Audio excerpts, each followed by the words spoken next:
and sisters. My name is Sister Anna. I was saved last April 9, 2023. Before I was saved, I lived in Dubai for 5 years. And before, I really thought that true happiness and contentment in life can be found through wealth and success. Surprisingly, despite having many material things, I felt deep emptiness, and I couldn't explain it in words, but I really knew something is missing. I continued living my life, a sinful life to be exact. It got so bad that I lost hope and sense of direction in my life. I made so many wrong decisions, and in fact, some people took advantage of me. It was during this time that I felt so wronged, and I felt there's no justice. How come bad people get away with what they did? I was so broken that it led me to depression. One point, I thought of committing suicide to get rid of shame and suffering. It was the darkest moment of my life.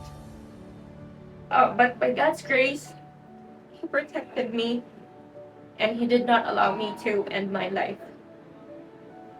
Looking back at what happened, it was all part of God's great providence to humble me and propel me to seek Him.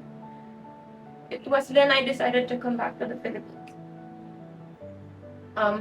It was there a former colleague from work who happens to be a sister from Ortiga's church who invited me to join the summer retreat.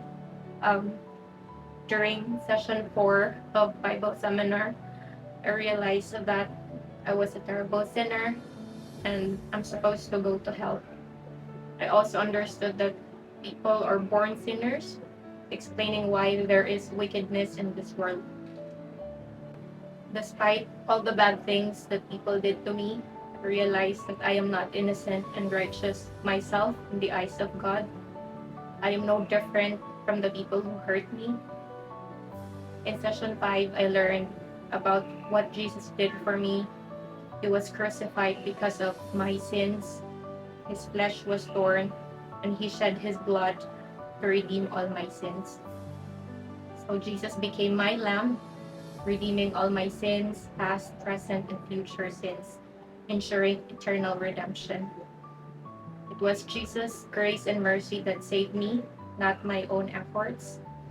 And all I must do is believe in what Jesus did for me. After my salvation, I understood that this life is no longer belong to me, but to the Lord.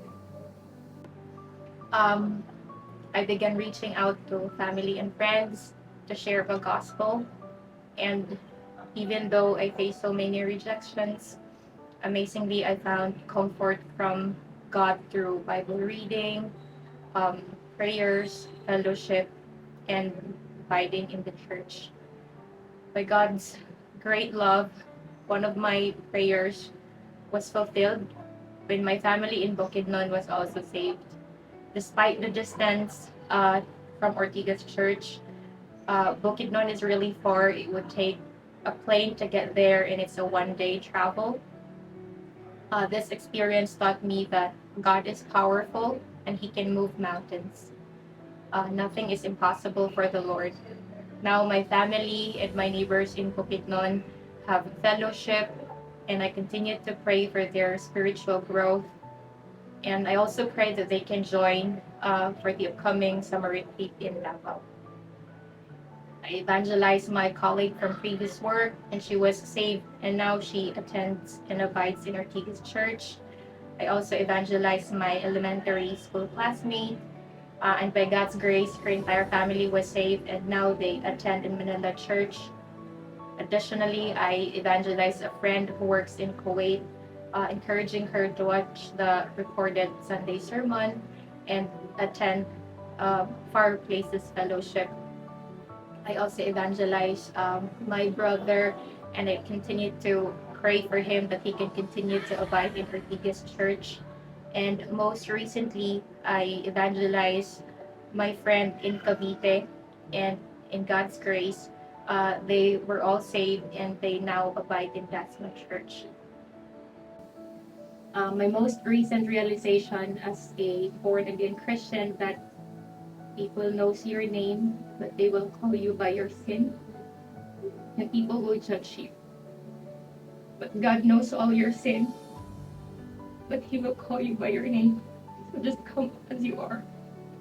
You don't have to be perfect to be with God, because He already died for your sins.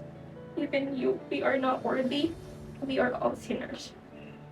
So reflecting on my life, I now understood why God allowed all the suffering in my life to humble and guide me to seek Him and use my story to bring light and hope to other lost souls.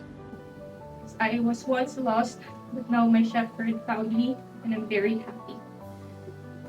Now as I live the remaining years of my life, my prayer is very simple.